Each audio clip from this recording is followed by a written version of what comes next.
Hey, welcome back to the channel. If you haven't done so, why don't you hit that little subscribe button for us? It really does help us out.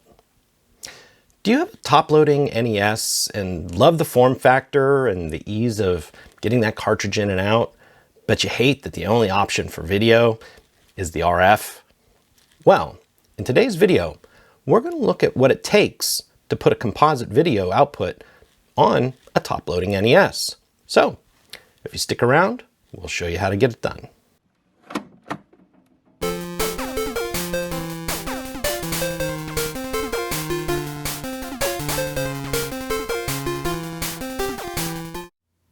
All right, on the bench today, we have a top-loader NES.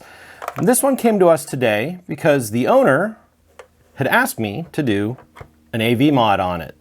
As some of you may or may not know, the top-loader, or the later generation NES, they got rid of the AV and they leave you with only RF.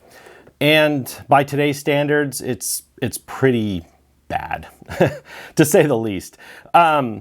But fortunate for us, it's not a too complicated modification to do to add the AV back in. And there's several kits on the market if you want to use a kit or if you want to use discrete components. The schematics are actually up on Console 5, and I'll make a link down below to that. But for our sake and for our projects, sometimes it's just easier to buy a little pre-made board. Now, this particular board comes from Cat House Games, and this is essentially a recreation of the schematic that's on Console 5's website. But it gives us a nice place to put everything. We can mount this somewhere, and we'll have to figure that out once we're into it. And it's pretty easy. We need to lift a pin. It's pin 21 actually, on one of the chips, and we'll isolate it, and then we grab, and that's for our video.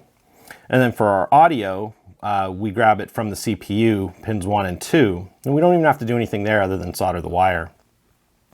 I'd say the most complicated part of this whole thing is figuring out where we're going to put our AV ports. In this case, the owner wanted RCA jacks to keep a conventional style cable, and I was hoping to keep them on the bottom shell, but we don't want them at an angle. So I think what we're gonna have to do is mount them right in here.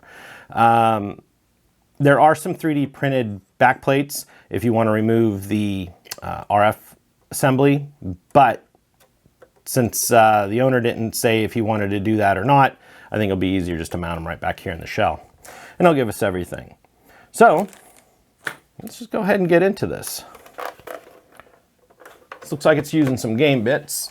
I'm sure it's the standard size.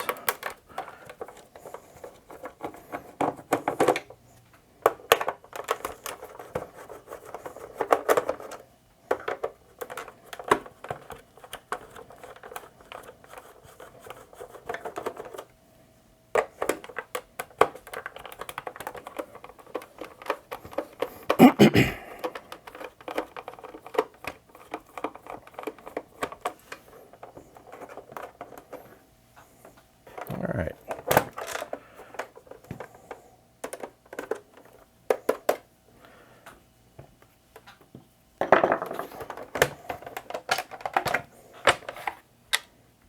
There we go.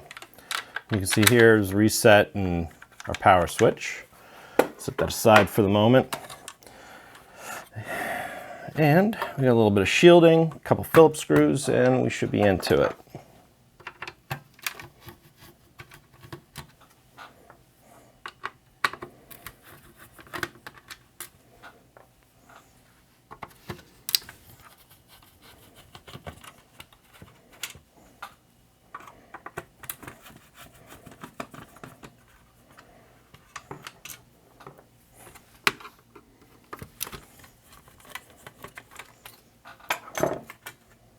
There's our shielding. Wow, they really made this compact compared to a standard or our classic NES. So that's why we're here. Let's just take a quick look to see where everything may fit. It looks like we'll have plenty of room in the back of the shell here to mount our RCA jacks. We just got to be careful not to hit our heatsink here. This is a heatsink, I'm sure, for the power supply. Yeah, the 5-volt regulator screwed right into the back of it. So that's that. And we don't have any traces on the back. So we could probably, it's probably what the screw is for, is just so we can have a convenient place to mount. And we'll probably mount it right about there. I think trying to sneak it into the back of the shell may be a little harder. But right there should be plenty of room. Yeah, there's nothing in the top shell that would keep us from mounting it like that. All right, so we know what we're going to do.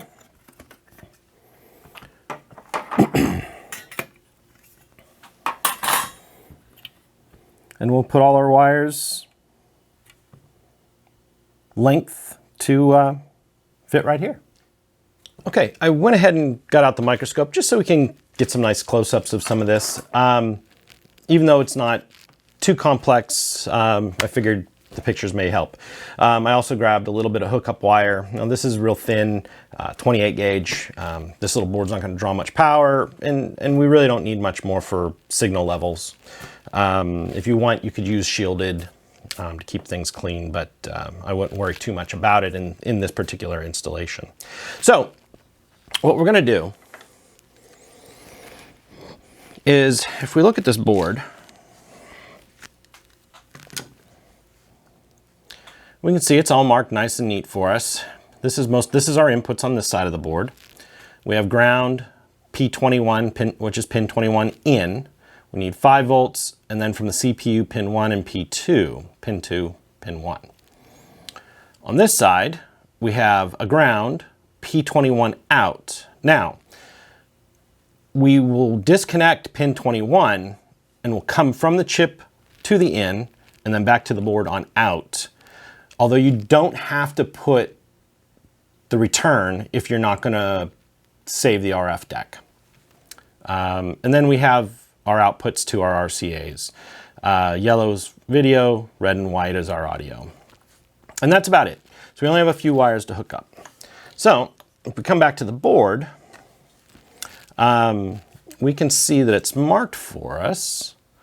So here's our CPU, and here's our PPU. Okay, so CPU, PPU, just so you can see it up front. So this notch here indicates our first pins. So here we go. So this notch in the front, which is nice and big, this is going to be pin 1 on this edge, and it just numbers down the side. And pin 21 is that last leg right here. So what we need to do is lift that from the board. Now, there's a couple ways we can do it. We can just use a set of flush cuts and come in and snip it and lift it. Completely acceptable to be honest. I know in some of my other videos I said I don't like to do anything that's not reversible, but in this case, it would be reversible. So if we snip that leg, we can still bend it down and put a wire, you know, between the pad and this leg and solder it back on if we want to remove the AV mod. But I don't know why anybody would want to remove the mod in this case. But, so you can snip it right at the base and just lift it. Or you can desolder it and lift it. Now, the only downside is the leg going through the board is pretty long. So we're going to actually use a little bit of a combination. I'm going to go ahead and desolder this. We're going to trim the leg flush and then pull up the rest. And what that will do is it will give us, you know, some leg to work with, and it will give us a place to solder our return connection. All right, so we're just going to use a suction pump. You know, we're not going to dig out a desoldering iron for doing a single pin. It's just easier with a pump.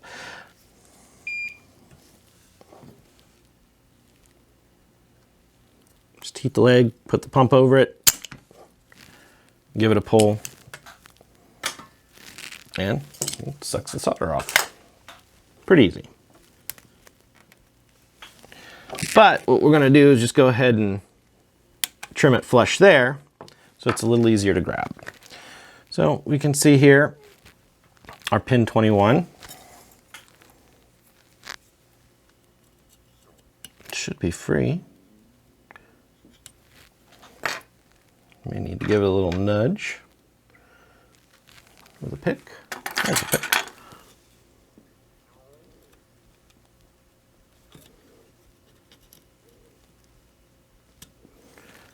If we get just underneath it, we can lift the leg out of the board. Sorry, this probably isn't the best of shots, but once it's up, I can show it a little better. So there we go. Where'd it go? There it is.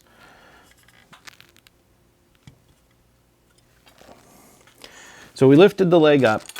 Once it was desoldered, we just got a pin behind it and we were able to lift it.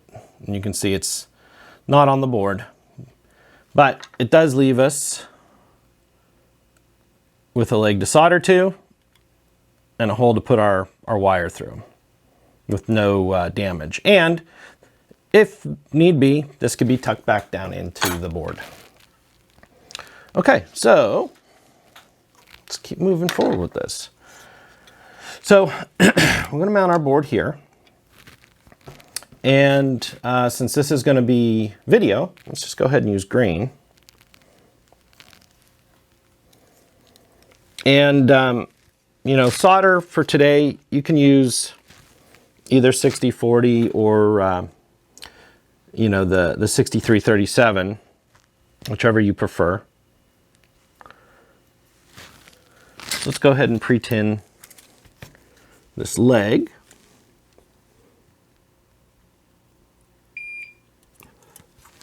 With some leaded solder. And put a little fresh flux on our wire.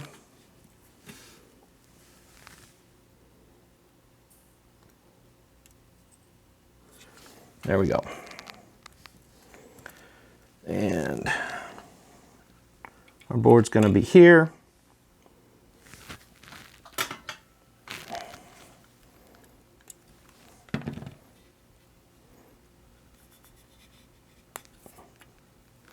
This thin hookup wire strips real easy.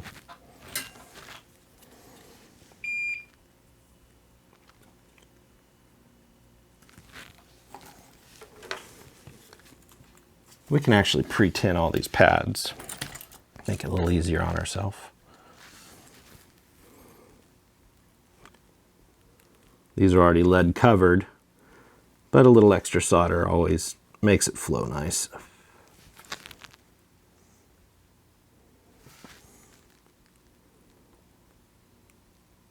Well, I assume these are lead covered since it's a small, you know, manufacturing company.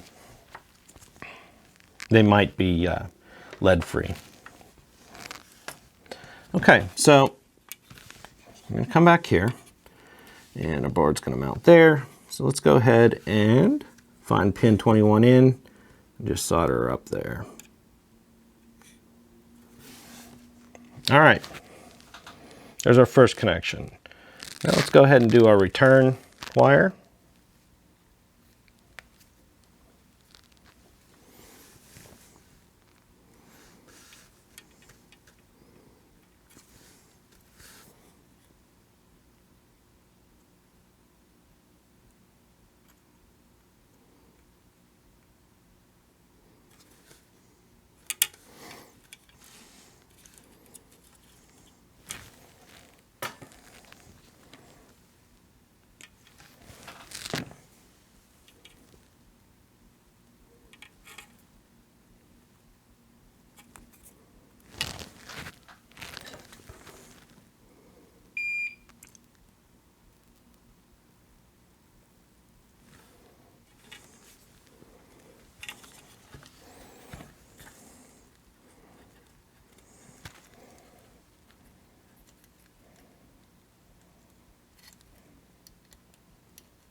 You can tuck that the whole way in.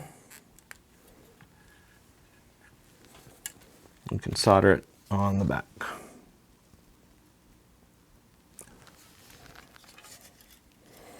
And just check to make sure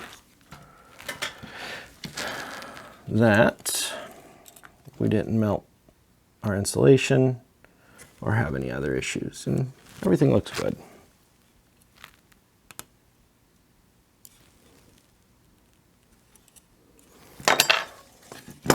And trim off the excess on the back.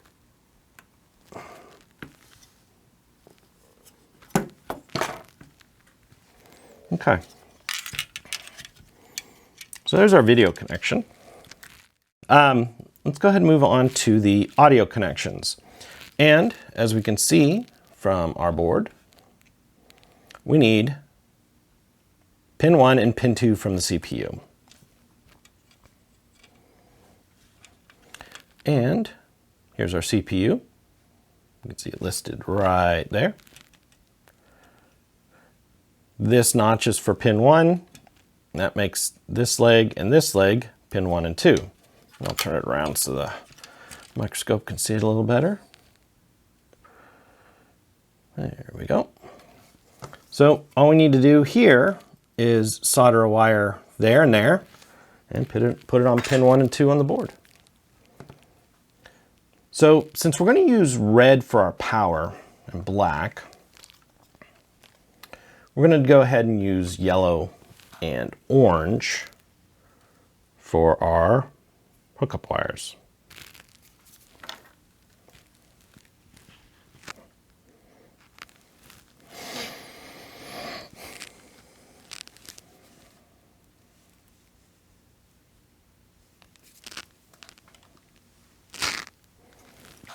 And we'll pre-tin these also.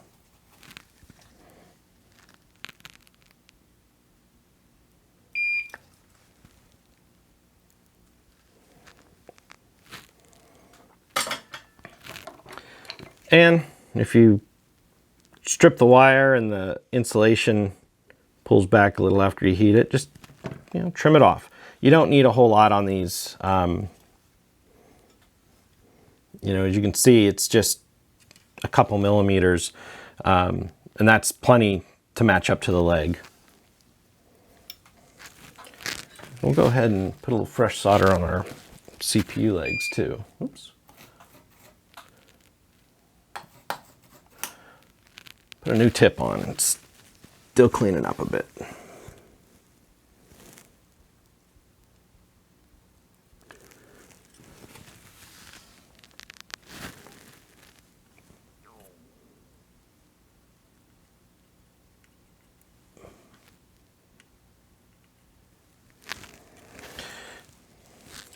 Sorry, trying to get the shots not at the, the easiest of angles.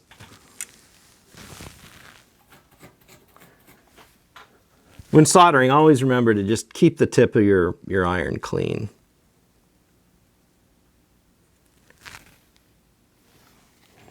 There's our yellow wire.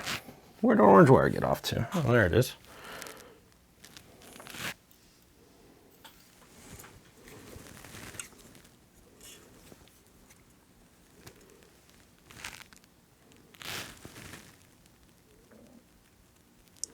And when you pre-tin everything, it will just flow together extremely nice and smooth. All right, so we're on this side of the board since we flipped her over.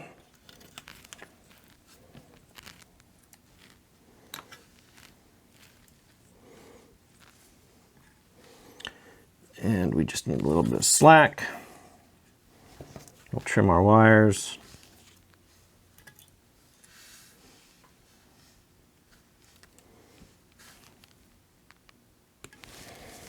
That, and strip them and pre-tin them.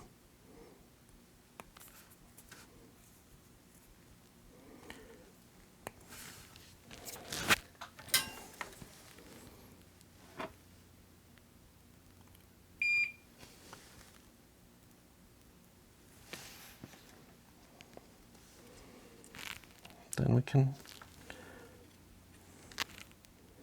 put them on our board.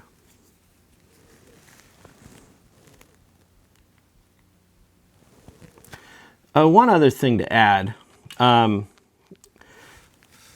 it is not 100% necessary to lift the leg on the PPU. pin 21. But if you don't, you'll wind up with jail bars from my understanding. And that's on the screen. You'll get a vertical array of bars through the scan.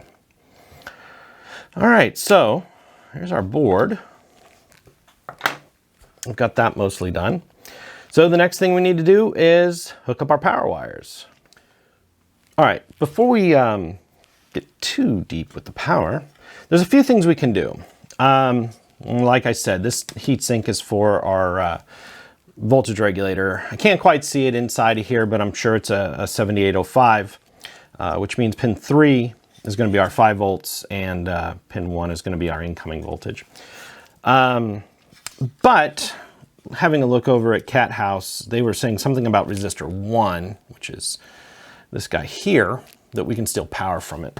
But since their instructions are kind of basic, let's go ahead and just do our own measuring.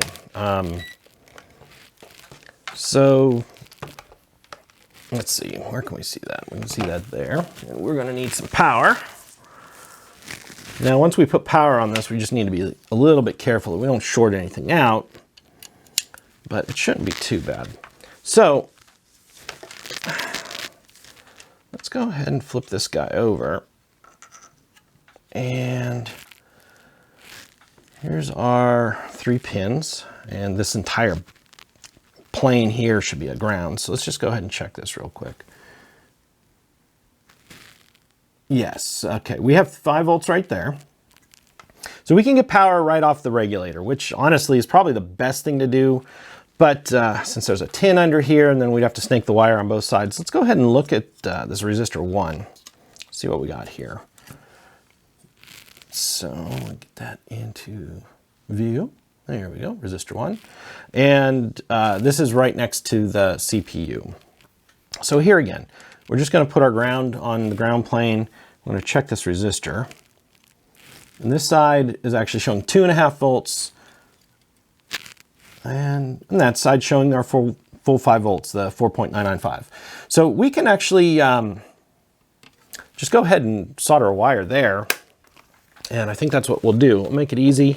As you can see, it's in close proximity. Let's make sure we unplug that so we don't short anything out. It's in close proximity to where we're putting our board. So let's go ahead and get a little piece of red wire. I know I got a long piece cut there, but I got a bunch of short ones laying here too. So we'll just grab a shorter one.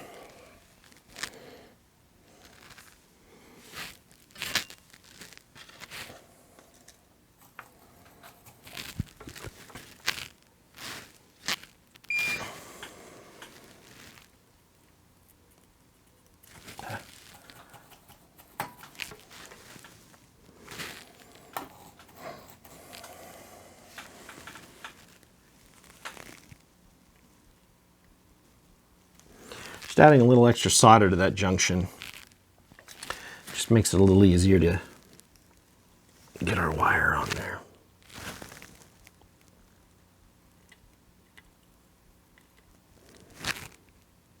There we go. I know that looks like a big blob under the microscope, but really it's not. All right, so where's our voltage? There's our voltage. Come back to this little board. And we will trim this little wire here. Strip the end. We'll tin it.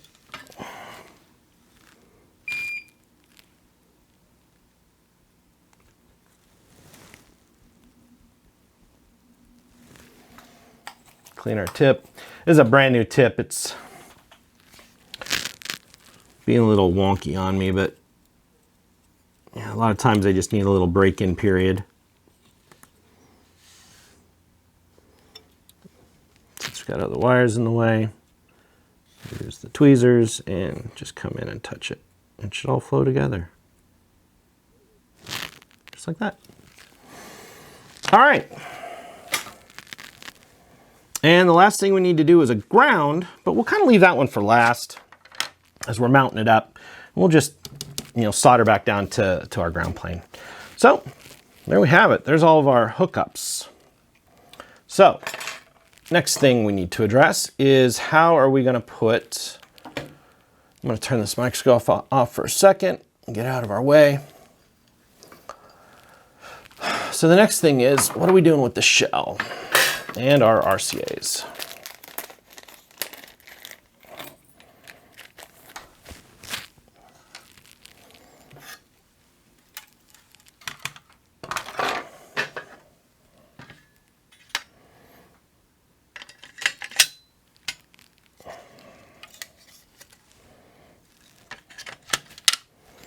All right, so here's how everything's going to fit.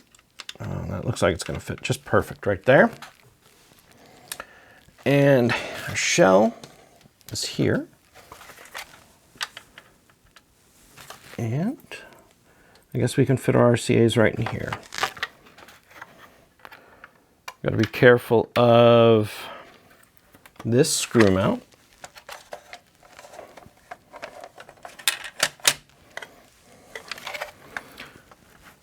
So what I'm going to do is just mark on the board, or mark on the shell, where our heatsink is.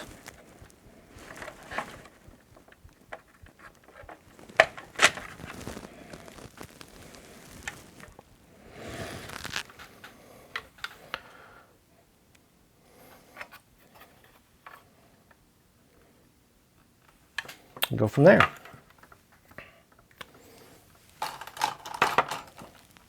All right, I'm gonna go drill some holes.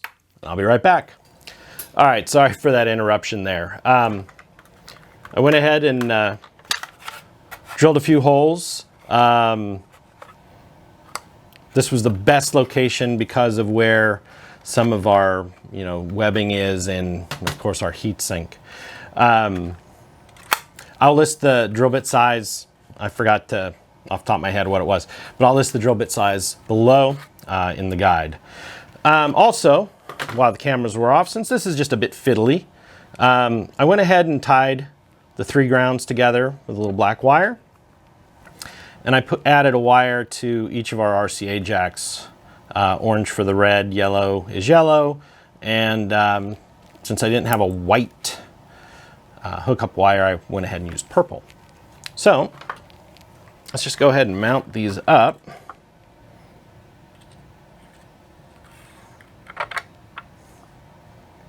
And let's see. I'm going to cheat real quick. White, red.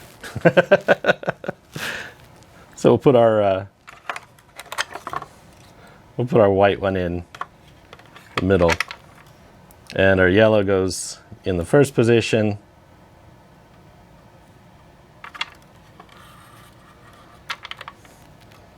And red goes last.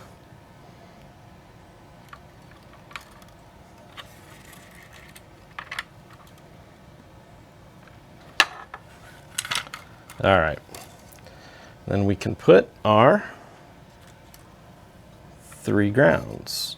Let's see, put them this way.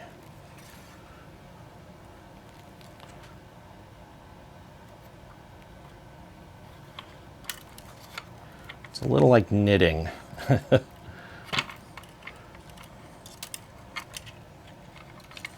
Oops, and we reversed a couple of them. Purple goes in the center, and orange goes in this last one.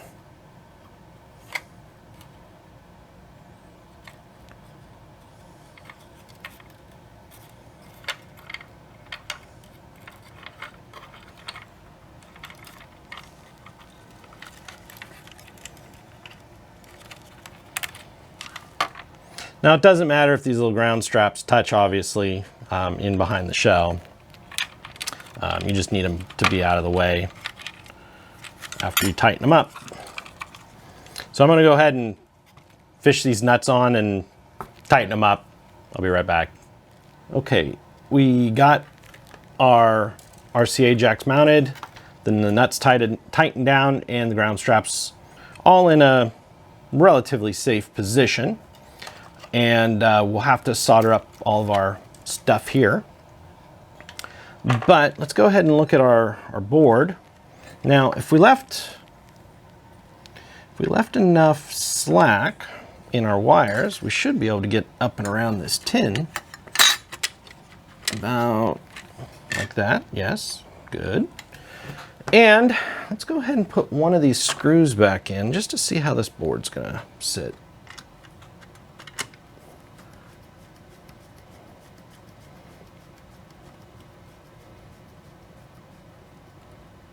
Don't want to over tighten it. We don't want to crack that little board. Now, since this is our reset button, it looks like the claws are front and back. We don't want that to accidentally get snagged. Let's go ahead and put a little piece of Kapton tape on that, and we will avoid any problems in the future.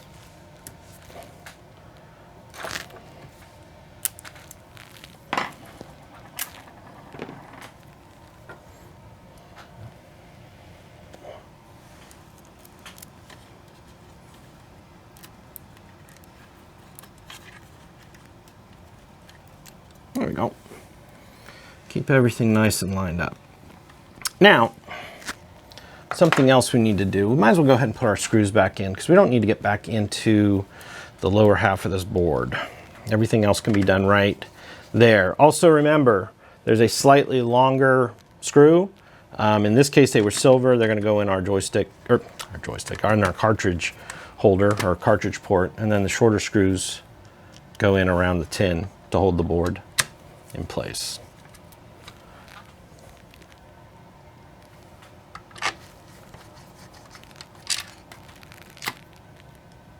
That's obviously one of the mounting holes.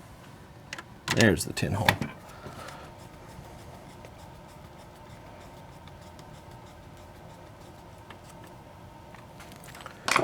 Okay, move the knife out of the way so we don't stab ourselves. And we can, like I was saying before, we can just use this bus for our grounds, and I think that's what we're gonna do. So I'm just gonna go ahead and put some solder there.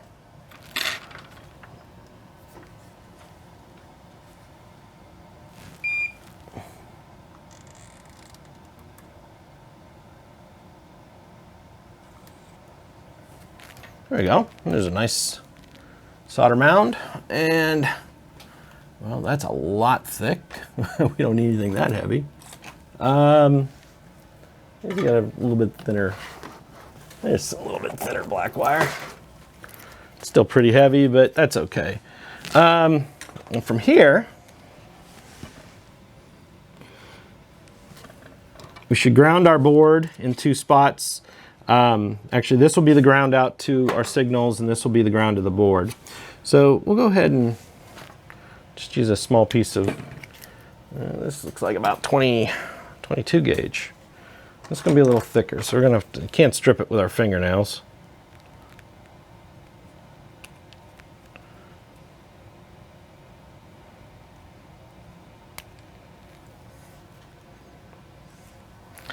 And we will most certainly want to tin this up.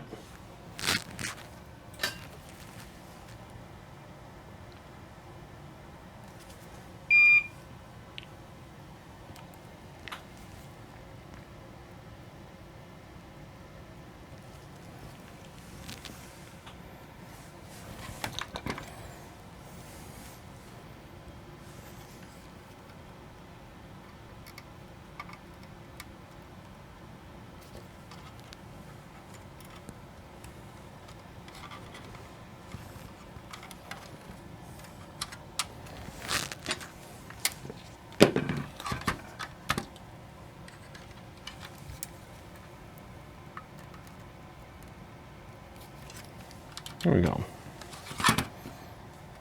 And that'll leave us for our ground for our AVs. And here's kind of our final step. Just connect these wires up.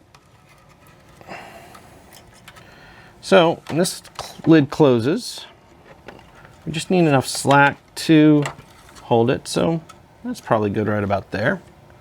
Trim these all off together. And I always save the little bits of wire. Sometimes I get into too big of a pile and I wind up throwing them away. But, you know, it's good to have some small scraps. You never know when you need a 1-inch piece of wire, and it's always good. I just leave them in a pile over there. So let's go ahead and get this thing finished.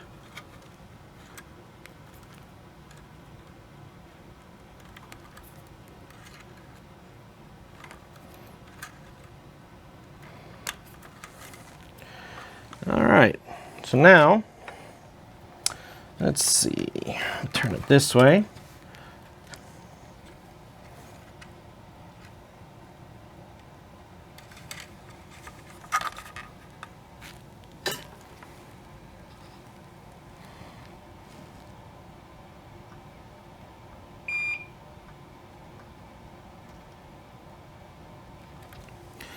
There's our ground. Our yellow is actually the yellow wire. You know, I'm just going to put just the slightest amount of flux on these because it will help flow. I know I've said it a lot of times. Flux is our friend. Flux is cheap insurance.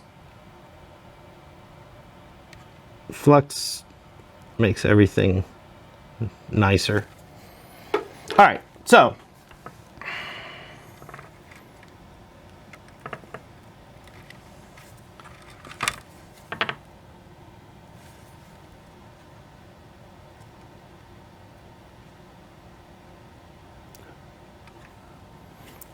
and let's see, what's our next one? Red. Red is orange.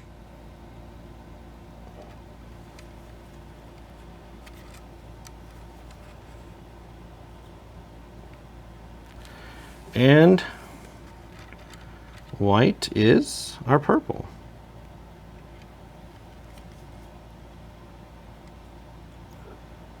And you can see once you put flux on the wire, as soon as the heat touches it, it just flows together. So there we go. There's essentially the mod. I'm gonna go ahead and button this up, get some power, get some AV. I'll be right back. All right, I got a cable, we got some power, we got a controller, and I guess it would help to have a game. Hold on. Where are you at? There we go. There's Mario. What else do we got over here?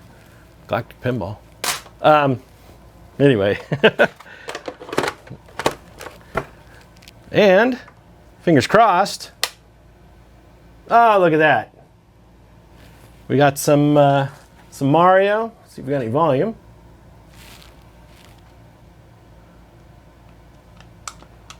I guess it helped to have a working controller, though. Anyway, I'll have to go find a working controller to test this with. But there's our AV mod. As you can see, we have a nice clean picture on a modern TV, just going through the standard AV. So, if you have any questions about the mod or concerns about the way I did it, make those comments below. If you enjoyed the content, I'd appreciate a thumbs up. And why don't you hit that subscribe button for us while you're at it. I appreciate you being here. We'll catch you on that next video.